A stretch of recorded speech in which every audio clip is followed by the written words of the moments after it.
David, welcome. Good to have you with us. You like the airlines kind of as a group, and I would call them, I would say that the big four are the ones you like the most. That would be, Delta, American, UAL, and Love. Why?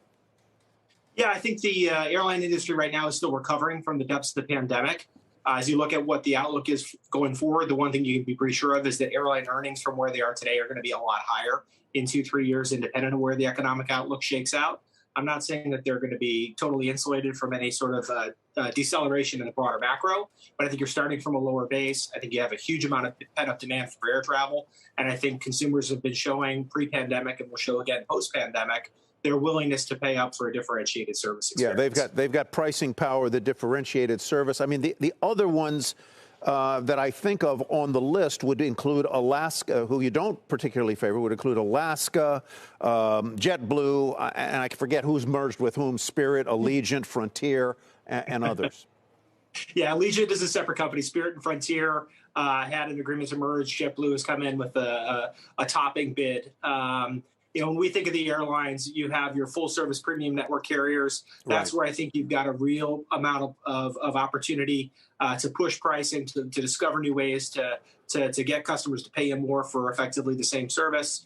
The lower cost sort of point-to-point operators that are competing more for the value-conscious consumers, I just think that's a tougher place to be in the long run as we deal with the cost of becoming carbon neutral, as we think about the actual ability to kind of incentivize demand to bring back the network.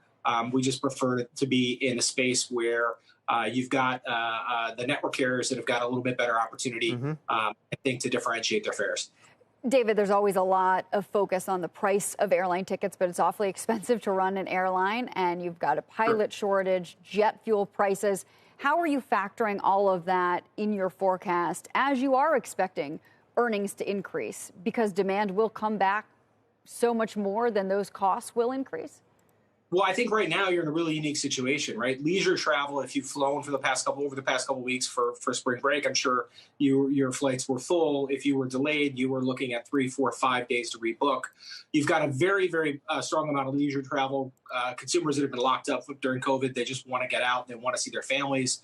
They want to go on vacation. We also think you're going to see a reopening of business travel. There's a lot of debate in the industry. Does it come back to what it used to be? Is it something smaller? Our point of view is pretty simple. It doesn't matter. If you get a more price insensitive consumer coming into already full flights, that's going to be supportive in the commercial environment. You are going to have to adapt to higher costs. You're going to have to go ahead and take what the macro is going to give you. But I think the airlines as an industry have become a lot more sophisticated in the way they think about matching supply demand. One of the more bullish things we heard over this weekend, you've seen a bunch of cancellations because of weather delays. Some of the smaller cost carriers are actually pulling in their capacity in the summer months, knowing that they can't meet the level of demand that they're expecting. So from an overall perspective, that's a pretty good setup looking into the summer months. If they're pulling in capacity and they've got high demand and they've got high costs both from labor and fuel, that would tell me that there are going to be fare hikes on the way. Yeah, I mean, look, I think the price of air travel for the next 12, 24-month period here is going to be elevated because of the pent-up demand. I think if you were to look to go to Europe for summer vacation, you'd be pretty shocked at what you might see out there in fares. And again, that just goes back to the core premise, which is consumers value travel, businesses value travel. It's been a while since we've been able to do it. We're going to go out. We want to reconnect with our customers. We want to reconnect with our families. And the airlines are the only way to get there.